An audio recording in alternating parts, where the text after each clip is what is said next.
श्री गणेशाय नमः। जय माँ सरस्वती। भाई रुमाल लेके बैठना, माँ आंचल पकड़ के बैठना। आप लोगों को दूध अलग पानी अलग करके ज़रूर दिखाऊंगा। माँ मेरे गीत का बोल है कि केकरा में बाबू रही हैं, केकरा में माई हो। माई के जियत धन दौलत बटाई हो। केकरा में बाबू रही हैं, केकरा में माई हो। माई के जियत धन दौलत बटाई हो।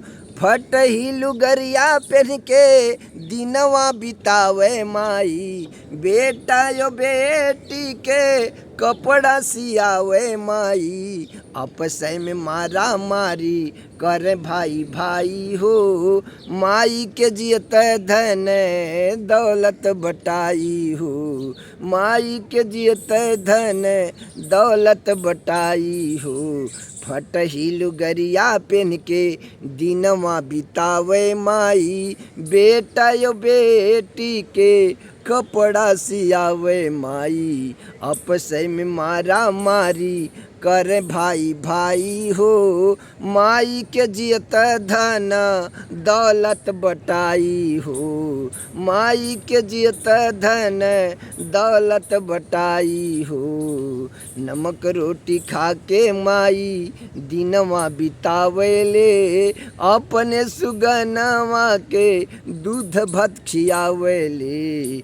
करी है पढ़ाई हाई गरीबिया हटाई हो। माई के जियत धन दौलत बटाई हो। माई के जियत धन दौलत बटाई हो। नमक रोटी खा के माई दिनवा बितावेले। अपने सुगनवा के दूध भात खियावेले। करी है पढ़ाई हाई गरीबिया हटाई हो। माई के जियत धन दौलत बटाई हो। माई के जियत धन दौलत बटाई हो। बड़का में बाबू रही हैं, छोटका में माई हो। बड़की बहिनिया ससुराल चली जाई हो। बड़की बहिनिया ससुराल चली जाई हो। बचपन का प्यार देखा आज बट जाई हो। केकरा में बाबू रही हैं, केकरा में माई हो। केकरा में बाबू रही हैं, केकरा में माई हो। बड़का यो छोटका रामा शंकर तो हर लई का। केकरा में रहबू माई, केकर खैबू खई का।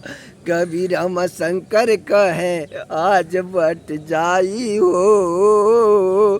केकरा में बाबू रही है, केकरा में माई हो। केकरा में बाबू रही है, केकरा में माई हो। बड़का यो छोटका रामा शंकर तो हर लई का।